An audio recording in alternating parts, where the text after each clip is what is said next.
Sierra Goodwill here at Gillette Stadium with our CLNS Patriots beat reporter Evan Lazar with our countdown to training camp coverage.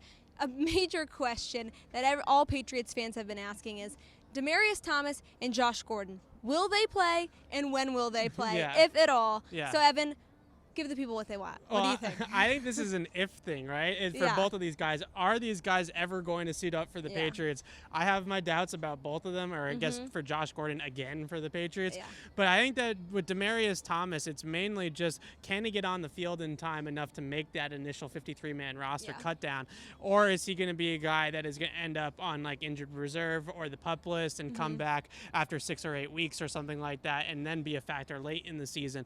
I think that that's a good path for Demaryius, because I think what we know is that if he doesn't get on the field right away in training camp, it's going to be really tough for him to catch up with the guys that have been out there the entire time. It's just a very difficult team to make late in the ball game, right? So I think that for Demaryius is an interesting path, but I have my doubts. I think that he could be like the next Reggie Wayne, the next guy, Joey Galloway. The list is endless of the veteran receivers that they've brought in that are kind of on their last legs, and they try to get something out of him. He is not 2013 Demaryius Thomas. That guy is not walking through the door. That's not who they're getting. They're getting a guy that's a little bit more reliable, I think, but not necessarily anywhere close to as explosive as he was in his Denver days.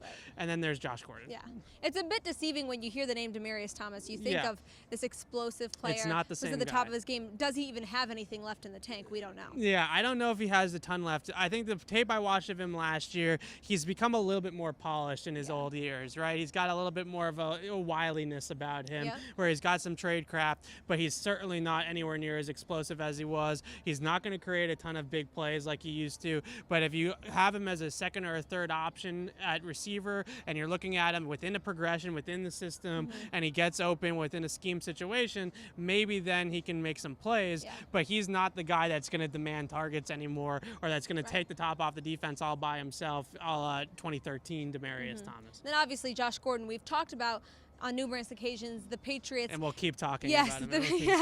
And the Patriots being a little bit nervous about those explosive plays down the field. Yeah. Do the Patriots need Josh Gordon to be able to stretch the field? I don't think they need Josh Gordon. I think we proved last year that they can win without Josh Gordon. But what happened last year with those explosive plays, towards the end of the season, they had to rely heavily on the play-action passing game to create those big openings for guys, because they just didn't have that, matchup nightmare like a Gordon. They had Gronk, but he obviously wasn't himself, and they had to rely heavily on play-action passes to create explosive plays. Gordon's the type of guy that you can just throw out there, and he's just a walking explosive play, right? And he can kind of do it on his own, one-on-one against the corner. I wrote a column about a month ago or so about just how amazing Josh Gordon was in his short period of time with the Patriots last year. Some of the numbers that he was putting up were just absolutely ridiculous, and some of the best efficiency numbers that Tom Brady has had thrown to any target in his entire career. So it would sure be nice to have Josh Gordon out there. I'm sure they would love to have him, but I don't think that they need him to win a Super Bowl again, but they definitely could use what he brings to the table. Well, according to IG, he has been staying up on his fitness. And practicing. nowadays it's just you turn onto their Instagrams and you find out what all of them are doing. Everything you need. If you're who needs not us anymore? posting your workout on Instagram, are you even working out? No, that's the question. This segment was brought to you by betonline.ag. Head to clnsmedia.com/win. Enter promo code CLNS50 for 50% added back to your sportsbook bankroll. For all of our countdown to camp coverage, head to our website at clnsmedia.com and subscribe to our YouTube channel at CLNS Media.